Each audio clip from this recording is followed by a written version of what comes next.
Okay, now remember, we are studying about the new covenant sapagkat can you show yung ating word for the year, yung pinatawag ni David si Mephibosheth.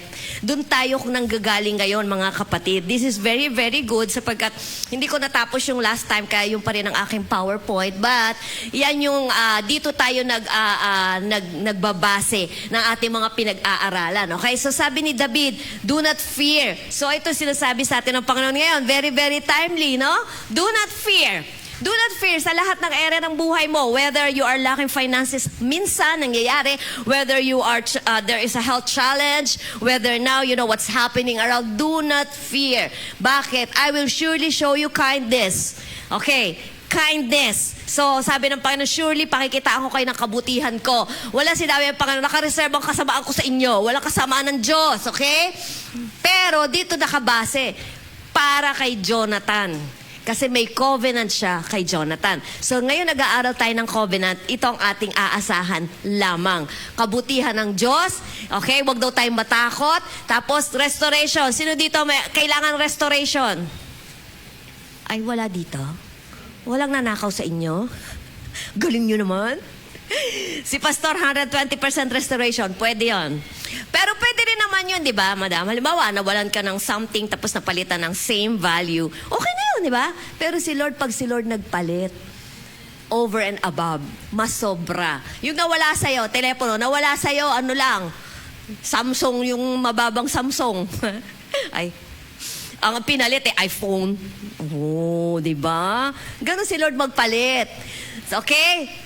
And then sabi dyan, no, restoration, pag-aaralan din natin. And then sabi, you shall eat bread at my table continually. Kasama dyan yung communion natin. You know, anong ibig sabihin ng invitation na yun? Sino dito ang na-invite ka na sa big people? Like, madam, you had, like in Palawan, right? You had dinner with, sino ba yon? Mayor ba yon, madam? Governor. Ay, okay. Governor ka lang. Governor, di ba? Anong nakahain sa hapag? Tusok-tusok ba? Fishbowl ba? Wala problema sa tusok-tusok. Pero ibig sabihin, what's on the table of big people, of rich people, and what is the table of the king? Ako gusto ko yan nanonood ng mga kaharian, no? Yung mga denumero yung kilos. Tapos yung may wine lagi dyan kasi laging may steak. So what is on the king's table? So sabi ng Diyos, lagi tayong kakain. Why? Ayan, clingy ang Diyos eh. Communion. Diba? That's why I think there is such a program for like I don't know kung kailan yun yung Monday, di ba yung parang family time, dinner with the family, that's good. Pero wag namang isang beses lang sa linggo. Mas maganda yun. Kasi doon sa dining table, doon nagkaka-commune ng pamilya, di ba? Doon mo nakukumusta ano na nangyari sa week mo, blah, blah, blah. And you're partaking of the blessing of the Lord. Amen? So, I started this last February 8. John shared in February 1. And then February 8, nag-start tayo ng What is the New Covenant? Kasi yun ang nandun tayo ngayon. At saka, this is very important sapagkat para malaman mo paano ka pakikitunguhan ng Diyos ngayon dahil sa covenant na ito. Para ganito yan, sinasabi natin ang covenant natin sa Panginoon ay parang sa mag-asawa. So para sa mag-asawa, ayan, yung mga mag-asawa ngayon, yung mag-aasawa pala, yung mga bagong mag-asawa. So para alam mo what to expect in the covenant na pinasok mo, di ba? And both parties, may mga ano yan, kanya-kanyang obligasyon. Pinapaliwanag yan. Di ba? Iba ang responsibility ng babae, ng lalaki. So, ganun din. Pero dito sa covenant na to, actually, hindi tayo ang direct na ka-covenant. It's the Lord Jesus. Because, let me make myself clear. Because people tayo, as human as we are, that's why there are so-called marriages that are not working. But you know what? Make your marriage work. Make it work. Alam mo yung JM, di ba? Nung nandiyan pa si, di ba? Sabi nila, I don't know, Cecil, sa babae daw, it's the woman who is, talaga, we lead the guys, we lead the men. Kasi tayo na yung neck. They are the head, we are the neck. But anyway, totoo yan. Napansin nyo lang, I don't know, this is for somebody. Di ba, Camille? Ang mga lalaki kasi yan, hindi naman sa hindi sila nag-iisip. Pero, hindi sila ganon, they were not created like that. Sabihin mo pa, magtrabaho ka using their hands. Pero the thinking is for the nanay. Kaya ang nanay ang magtuturo.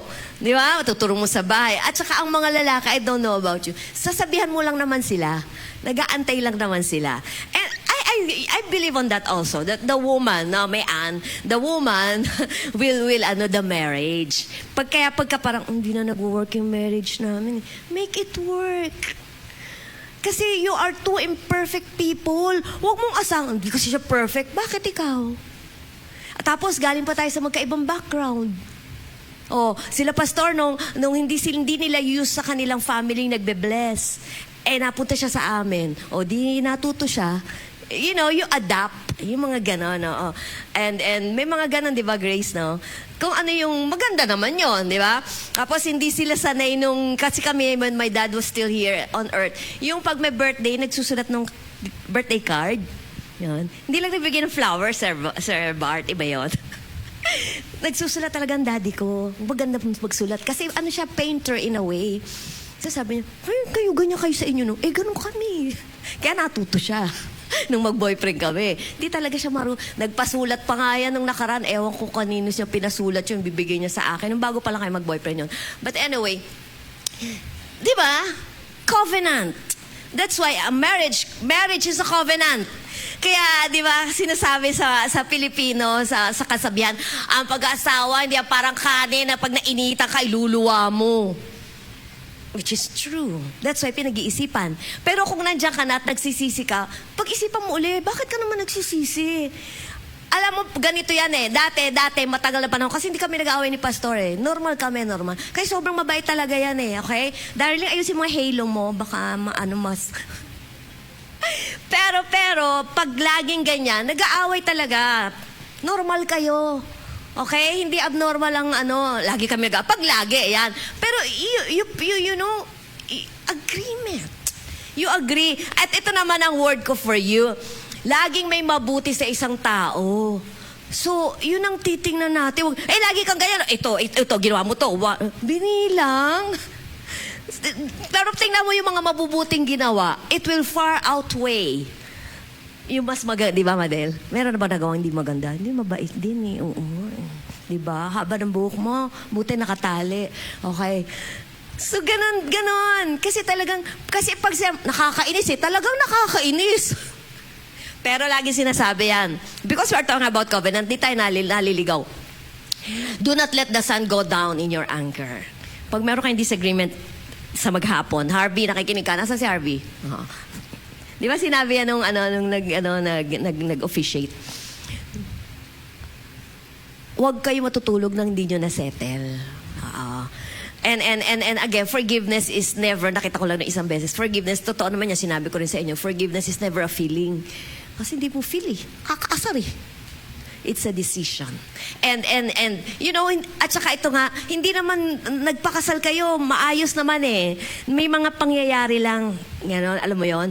Pero pag alam mo yung tao, talaga namang mabait naman talaga yan, talaga namang ganyan. Kaya lang may mga instances, alam mo yun, na press, na stress sa work. We have to be understanding. Di ba? Yung tinuruan ni Pastora Anne, marriage with a purpose. Hindi laging feeling. Kasi feelings nagbabago. Mahal na mahal mo ngayon. Bukas, inis na inis ka na. So, di ba? Hindi pwede sa feeling But anyway, thank God. Ganun si Lord sa atin. Kala nyo, lumayo ako Kasi kung si Lord nagbase sa feeling niya sa atin, minsan pasaway tayo, ay wala, lagot tayo. But God is a covenant-keeping God. Kaya hindi natin pwedeng ibabase yung pag-ibig ng Panginoon sa nangyayari sa buhay natin. There are things that are happening na hindi natin gusto. Pero hindi ibig sabihin gawa ng Diyos yun. At hindi ibig sabihin na iniwan ka ng Diyos. At hindi ibig sabihin na ayawan na. Kaya, remember, Pastora Ann Bunya said that God hates divorce. But it's happening. Hindi ka naman masamang tao kung ikaw ay divorce. Hindi ka masamang tao kung ikaw ay nahiwalay. Pero as for God, really talaga, it's keeping Kaya yung iba, mali rin ang dahilan mo. I don't know kung sino ka. Na, ayoko mag-asawa, maghihiwalay din naman kami. Ay, bakit naman ganun? Di ba? Excuse mo lang yun. excuse mo lang, sabihin ko ulit. Spelling ko ulit, E-X-C-U-S-E. Excuse mo lang yon. Ayaw mong patali. But anyway,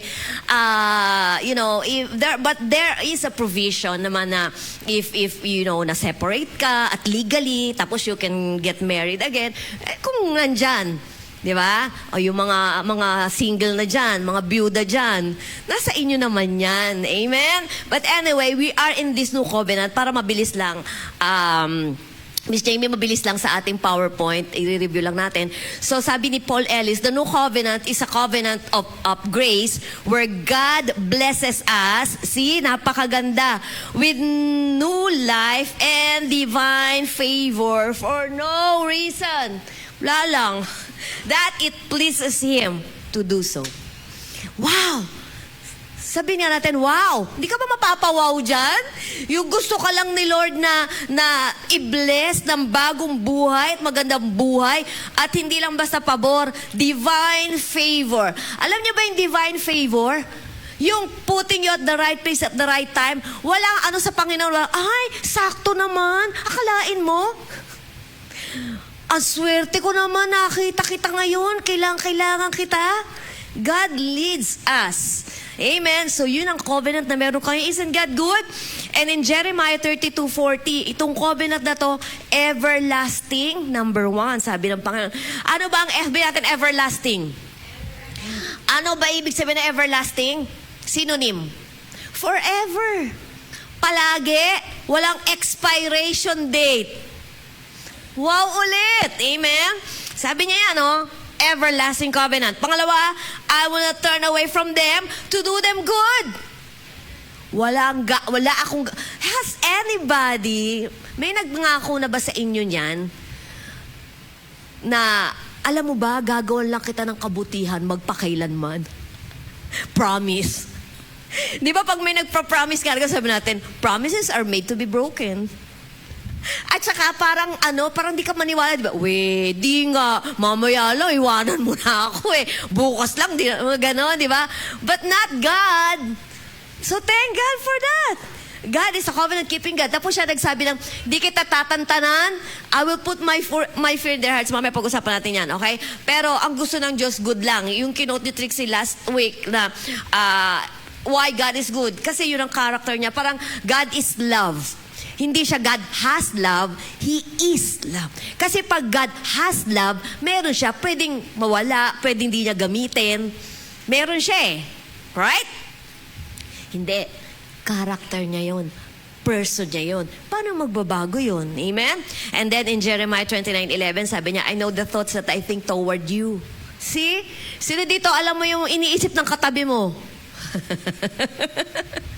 Wala. Pero si Lord alam. Sabi niya, ay, ang isip ko hindi kagaya mo. Sabi niya, ang isip ko para sa'yo, peace, not of evil. Tapos, to give you an expected end. Ano ina-expect na end ng Diyos sa'yo? Maganda ang plano ng Diyos sa'yo. Mas maganda pa sa plano mo. Amen? Okay. Now, yung sinasabi ng fear in their hearts, that is reverential fear of the Lord. You have reverential fear of the Lord today. You respect God. You respect gatherings such as this. You want to be in the house of the Lord always. Amen? Why is very important? Proverbs 9:10, because the fear of the Lord is the beginning of wisdom. Sobrang mahalagang may wisdom. Hindi nakukuha sa eskwelahan. Knowledge nakukuha sa eskwelahan, nakukuha sa pagbabasa. Pero ang wisdom galing sa Diyos yan. And then, John 10:28, sabi niya, I will give them eternal life and they shall never perish. See, kung tinanggap mo si Jesus, really, sa iyong buhay, bilang Panginoon tagapagligtas, hindi ka na mapapahamak magpakailanman. Even if your life ends here, heaven-bound ka. That only means lilipat ka lang ng lugar. Wala ka dito sa earth, absent from the body, pero nandun ka. Walang kamatayan ang tao. Ang born again, tumanggap kay Kristo, sa langit ang punta. Yung tumanggi kay Kristo, hindi naman sinasabi na lahat, it is not of religion that they will not, it's receiving Jesus. Amen? So, there is still time. Win your friends, win your families to Jesus. Okay? So, the new covenant is totally unlike the law-keeping covenant to Moses. Yung covenant ni Moses isinulat. Alam mo ba, ang Diyos mismo nagsulat nun sa stones? Naalala niyo yun? When Moses was in the mountain. Ang Diyos ang nagsusulat nun. Pero kaya, naalala ko lang today, naalala nyo yung encounter ni Jesus, dinala sa kanya yung woman caught in adultery in the very act. Naalala nyo yun? Hindi ba sabi, hindi kumikibo ang Panginoon kasi tinetest siya ng mga religious leaders. Gusto nilang malaman kung ano sabi ng Panginoon sa isang makasalanang babae. Inilagay doon sa harap niya. Hubot-hubad pa tong babae. Baka mayroon lang nagpahiram ng something. Ito lagi ka nating tanong, di ba? Di ba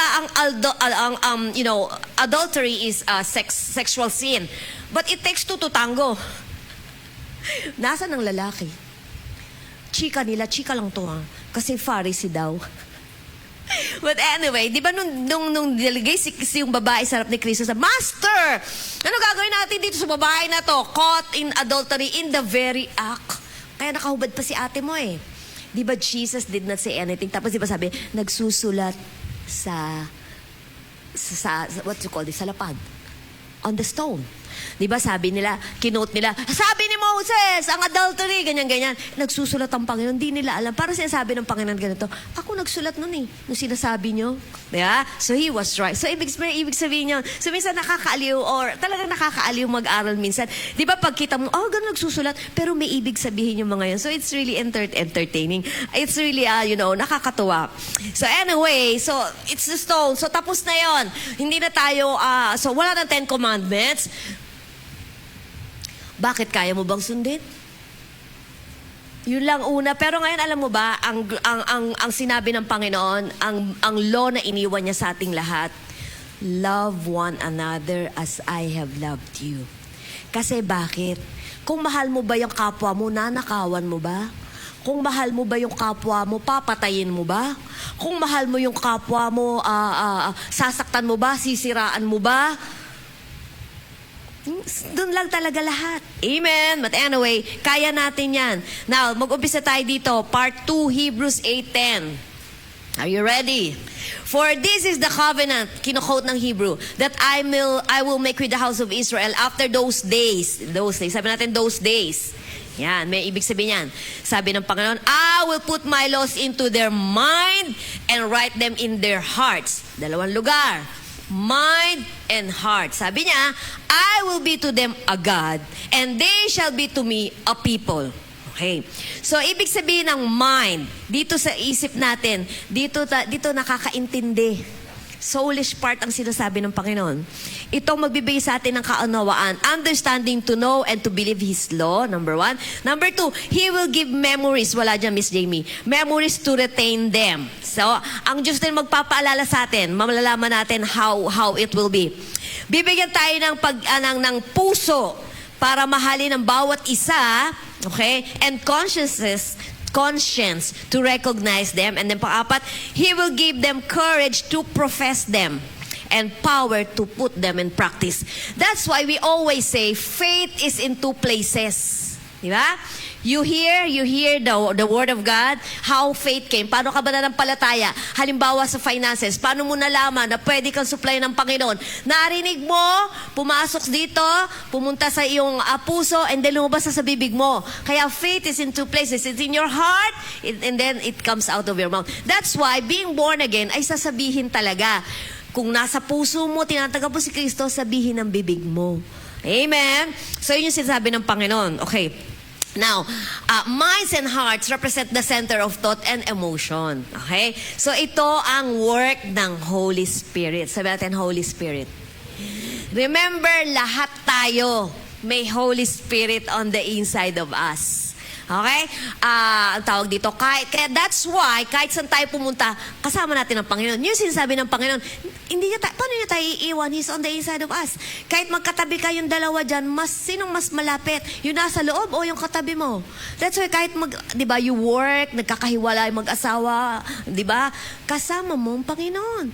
And Jesus said, di ba, I will give you another comforter. Ang sabi ng Panginoon, kapareho ko din. Kaya lang, wala lang flesh and blood. Kasi pag may flesh and blood like this, malilimit sa isang lugar. Kagaya ng Panginoon, nandito siya.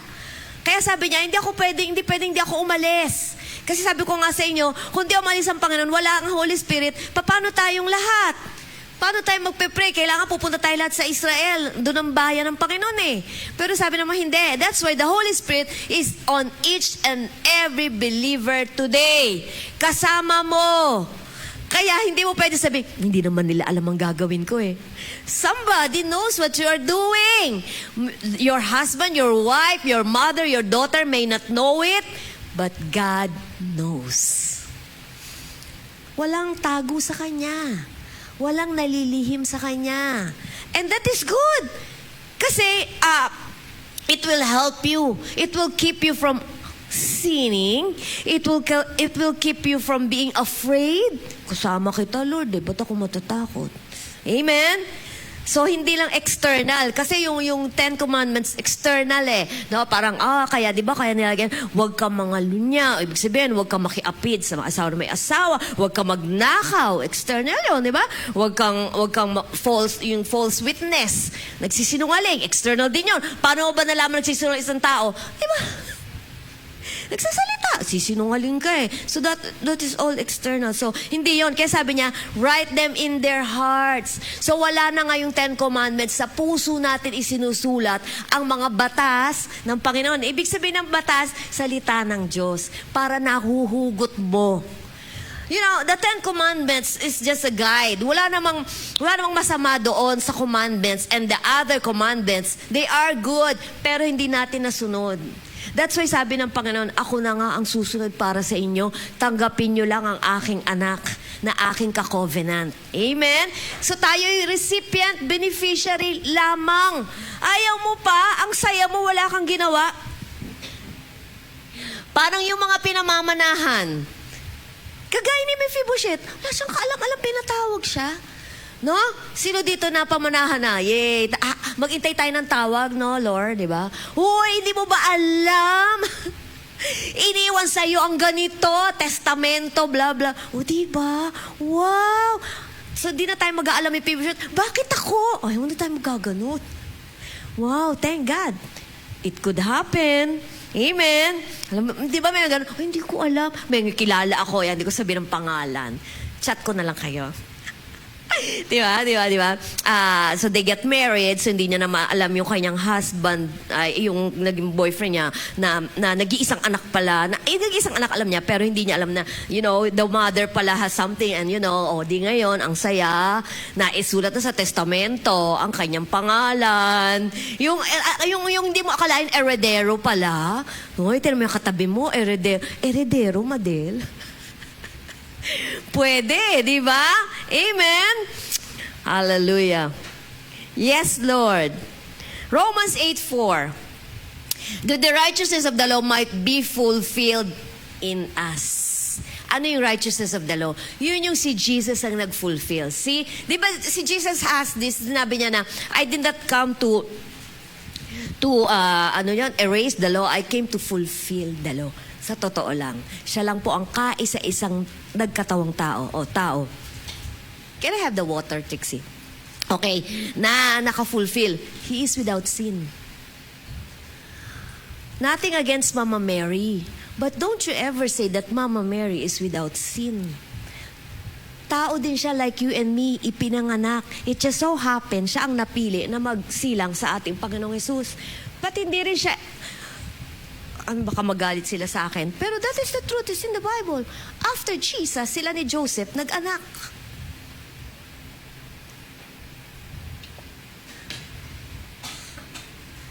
Alam mo yun? Nagpepakwa ka na nga.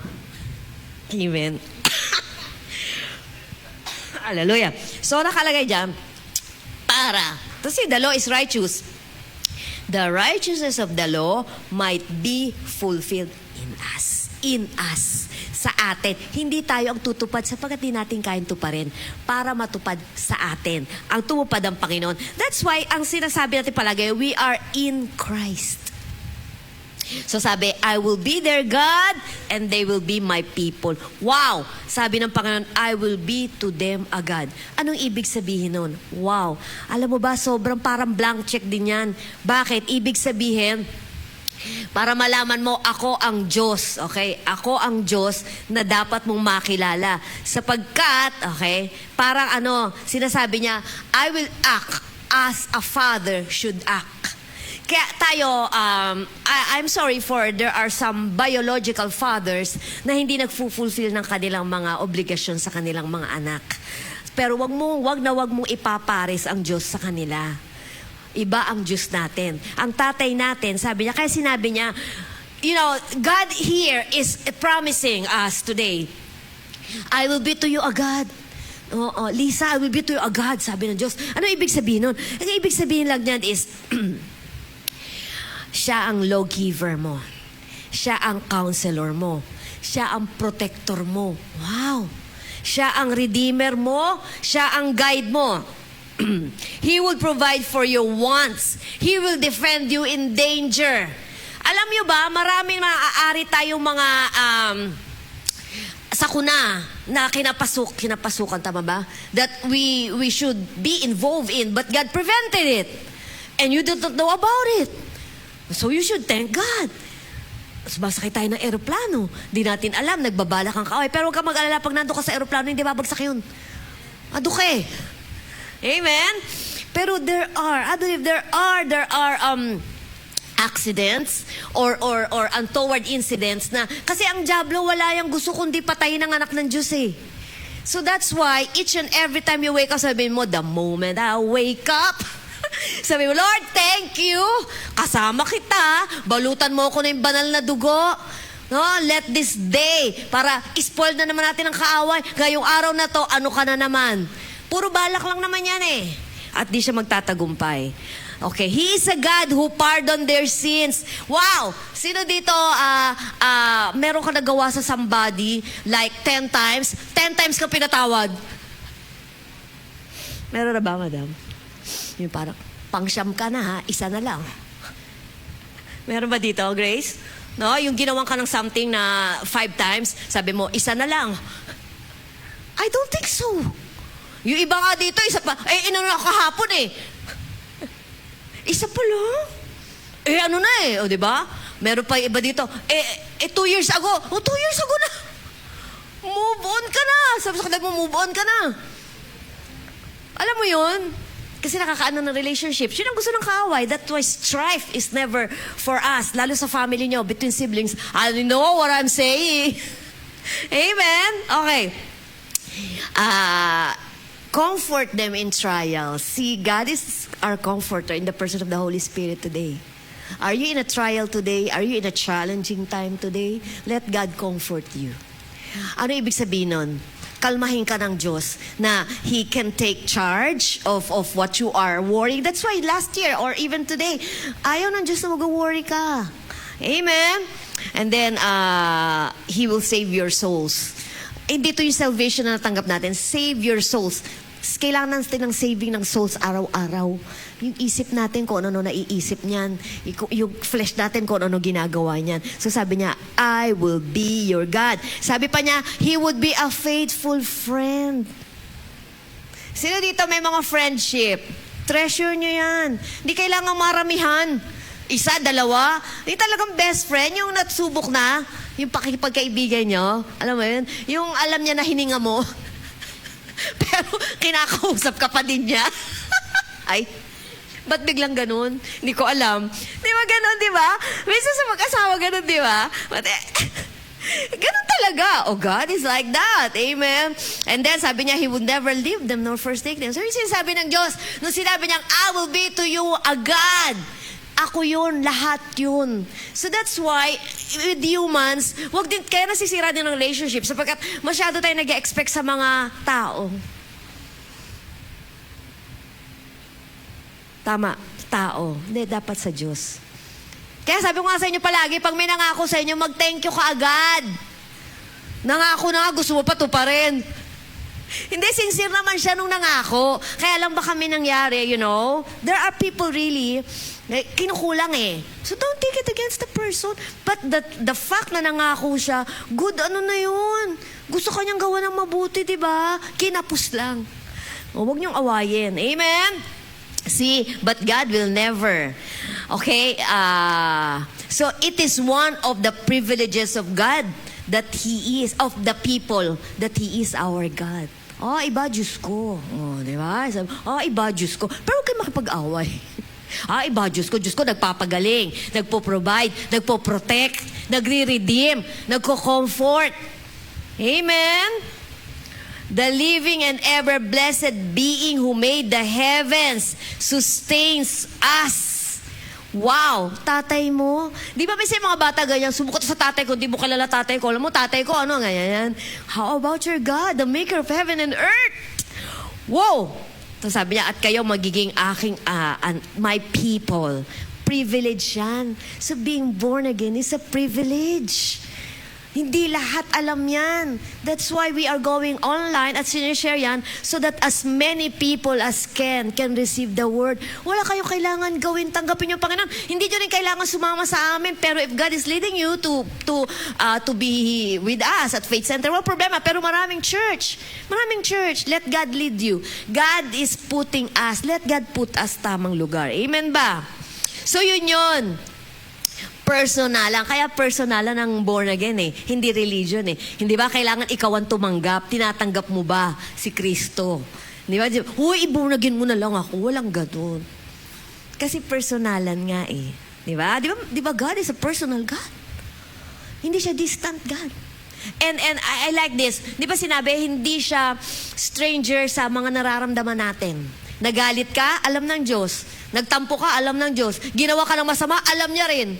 Masama pakiramdam niya, masama rin pakiramdam niya. 2 Corinthians 5:18.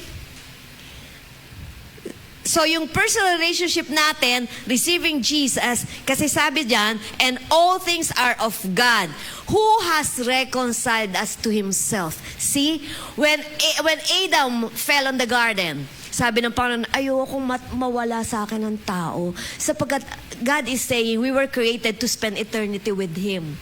But the fall of man came. So sabi niya, I have to send my son. See, Jesus is our, ang tawag doon, siya yung nag-connect for God and man. Sin separates God and man. Bago tayo na born again, nahiwalay tayo sa Diyos because of sin. Pero ngayon, nagkakasala tayo, nagkakamali tayo, hindi ka nahiwalay sa Diyos. Go back to God. Kasama mo nga siya eh. That is grace. Diyan mo malalaman. So, I don't know, this is maybe for somebody. Like in husband and wife, Madam, Bart and Alma. Alam mo, ang bait naman niya si Bart eh. Kahit lukuhin ko yan, okay lang yan.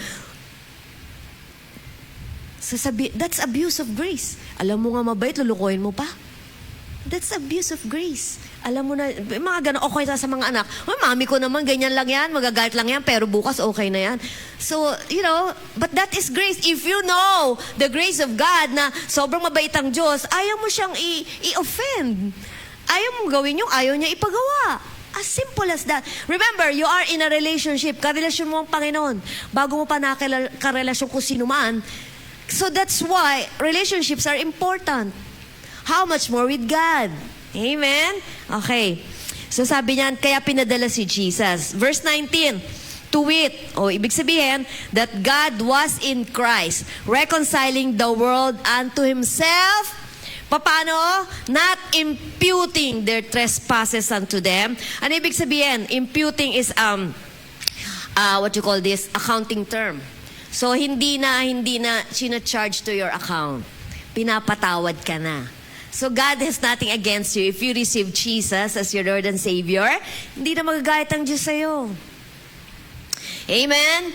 So, kaya yun ang ginawa ng Panginoon. Nasira ang relasyon, so kailangan maibalik, pinadala ang bugtong na anak. Amen ba? Instead of being separated from God by the priestly case, Jeremiah 31:34, let's go. Sabi dyan ng Panginoon, ito yung New Covenant. Again, we are talking about the New Covenant.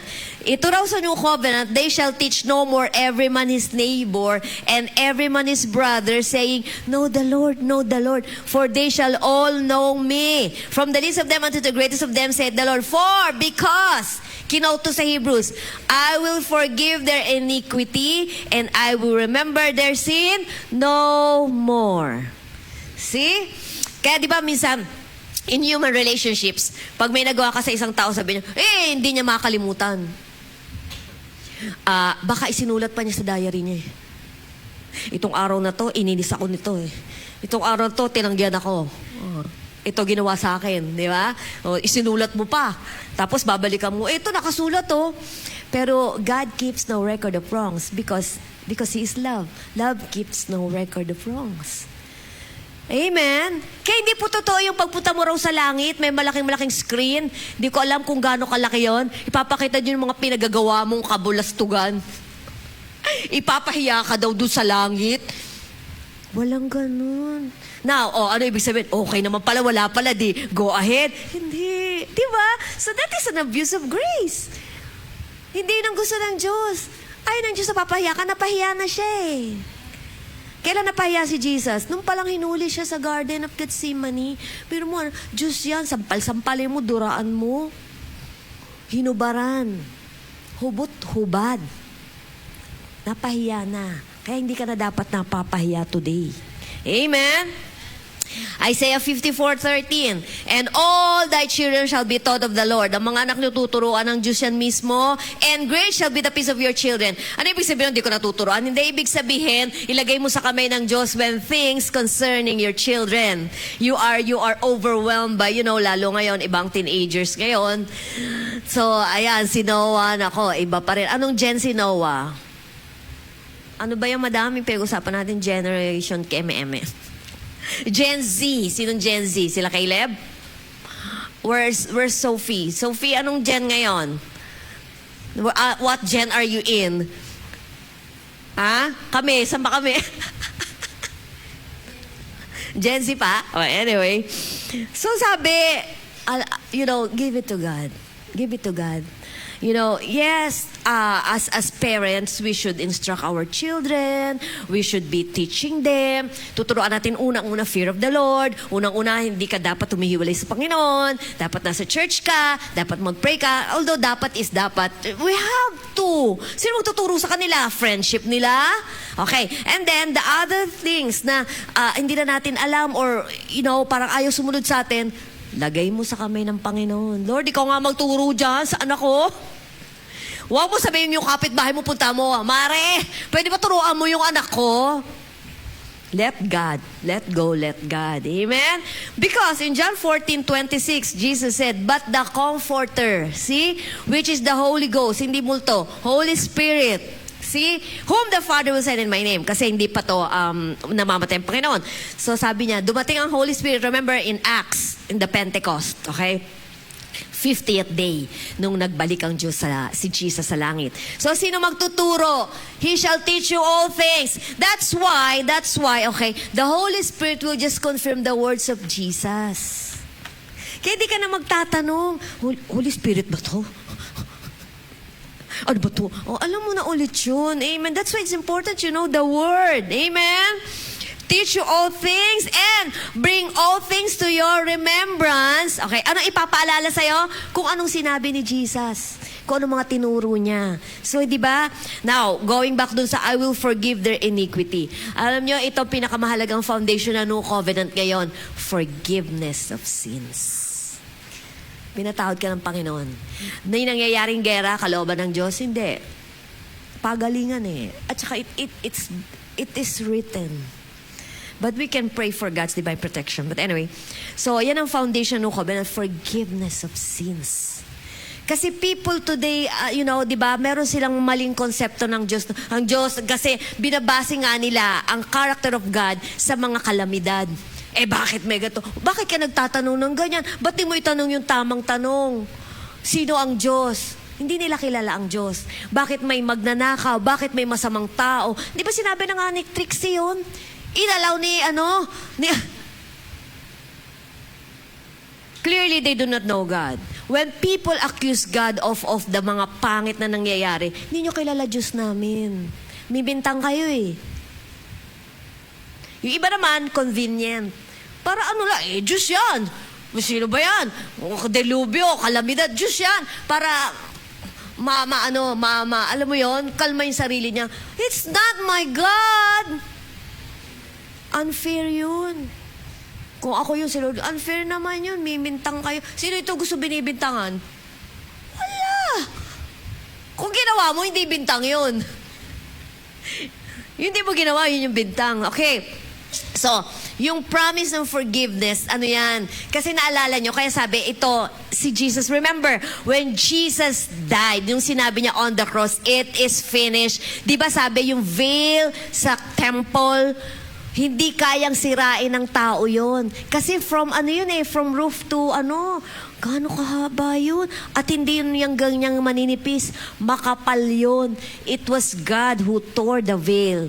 Di ba may kanta ganun, Trix? Tore the veil. Kasi ibig sabihin, bukas na, pwede na kayong pumasok sa trono ng biyaya at makatanggap ng pagpapala na kailangan nyo because of Jesus' sacrificial work on the cross. So sinabi yan, Hebrews 10:7. I think it's there in the slide. The complete forgiveness and forgetfulness of sins. Is it there? See? Points to the ultimate sacrifice of Jesus Christ, whose death and resurrection provide eternal redemption. There are people na galit. Alam mo ba? Sabi niya, once saved, always saved. Ba't gusto mo nawawala kaligtasan mo? Ala ka, ano mangyayari sa'yo? Mawawala ang kaligtasan mo kung nakabase sa'yo.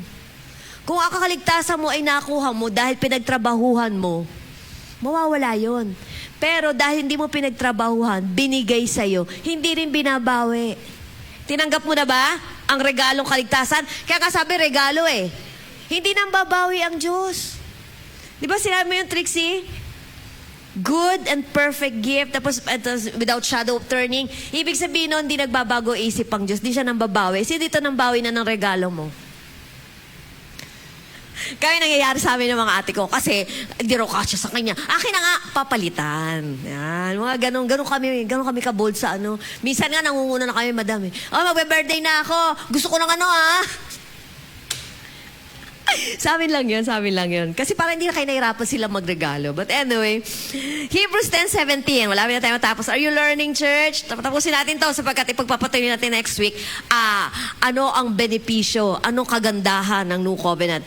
10:17, kinote nga, and their sins and iniquities will I remember no more. Verse 18, now, where remission of this is, there is no more offering for sin. See? Wala nang pupunta sa templo, magdadala ng hayop. Tatanggapin na lang yung nagbayad ng kasalanan. Ang sarap ma-born again. Wala nang mas masarap pa sa buhay mo. Wala kang gagawin, sister. Kasi nga naturuan tayo ng relihiyon na kailangan magdasal ka ng ganito, magrosaryo ka ng ganito,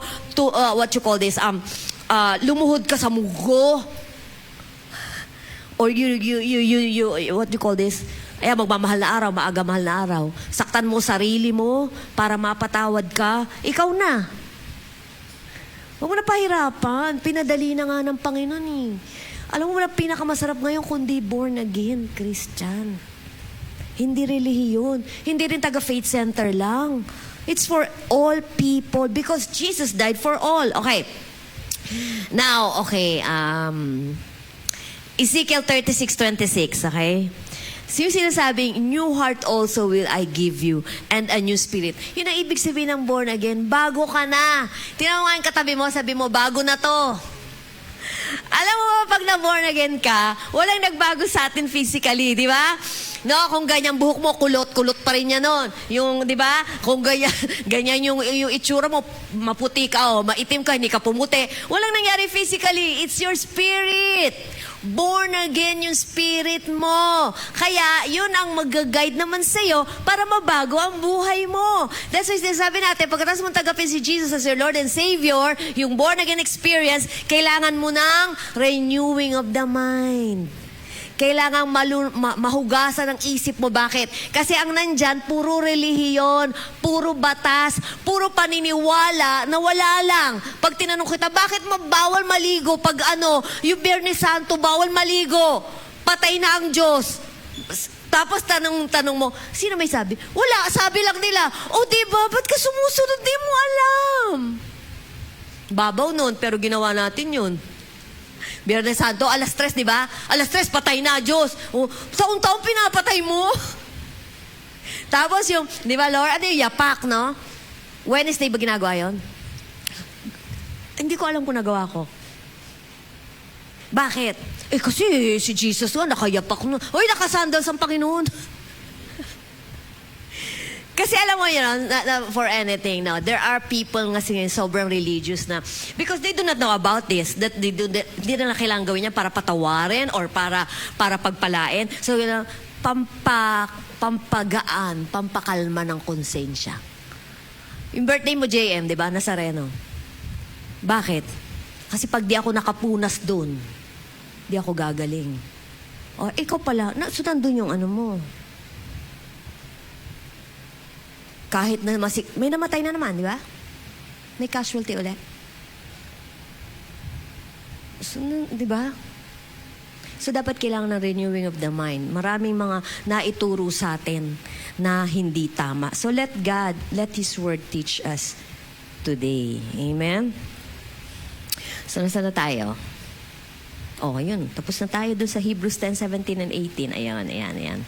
So, sabi yun, new heart of flesh, yan. Kasi nga, bakit heart ang issue ngayon? That's why, di ba, sinasabi, ang pagiging born again, ang pagiging Christian, you know, and susunod dyan yung mga commitment natin sa mga ministries natin.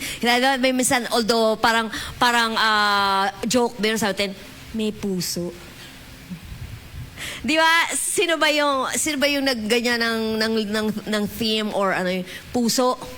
Gilas ba? Gilas? Diba? Puso. Ibig sabihin, you are doing what you are doing sapagkat nasa puso mo. You like what you are doing and you know that it's what you want to do. So, ganun ang gusto ng Diyos ngayon. Why? God wants us to be always led by the Holy Spirit. Para hindi tayo nagkakamali. Kasi alam ng Diyos, ayaw naman natin. Sino ba dito? Hindi, gusto ko lagi ako mali. Wala namang ganun. So, let the Holy Spirit, yun ang meron tayo ngayon. Let Him guide us. See, in John 14:17, Jesus speaking, even the Spirit of truth, whom the world cannot receive, because it seeth Him not, neither knoweth Him. Di na kilala. Pero kayo, but you know Him, because He dwells in you. See? Jesus Himself said, maninirahan sa inyo. Born again lang ang may Holy Spirit. Kasi ngayon sa social media, Christian ako. Paano ka naging Christian? Christian ako. Sinabi niya lang. Amen? Ang Christian, Christ-like. Christ-like. Ba't ang dami mo sinasabi hindi tama? At wala sa salita ng Diyos. Eh? Kasi parang magaan eh. Christian naman pala yun eh. Christian naman pala yun eh. But, you know, unless you receive Jesus as your Lord and Savior, the Holy Spirit will come on you. Yun ang nangyari. That's why sinasabi natin, pag meron tayong pinag-pray, pina-receive na born again, may miracle na nangyari sa'yo. Biro mo, before wala kang Holy Spirit, walang mag-guide and lead you everywhere you go. Ngayon meron na. That's a miracle. Okay, so ito na, few scriptures, matatapos tayo. Psalm 89:34. Sabi ng Panginoon, my covenant will I not break. See? Hindi ka be-breakin ni Lord. Sino ito mga binrake? O, magmuna taas ang kamay mo. Pero kay Lord, walang break up. Wow! Walang divorce. Sabi niya, eto pa, nor alter the thing that is gone out of my lips. Sino dito pa bago-bago na sinasabi? Minsan nagagayat yung mga anak sa atin, di ba? Sabi mo, malamig. Pala, mainit. Gusto mo pala, may yellow. Sabi mo, may yellow. Gusto mo pala, wala. Pero sabi ng Diyos, hindi mababagong lumabas sa bibig ko. O ano yung lumabas sa bibig ng Diyos? Yung sinasabi niya, I will never leave you, I will never forsake you, I am your healer, I am your redeemer, I am your provider. Hindi nagbabago ng isip ang Diyos. Isn't that good?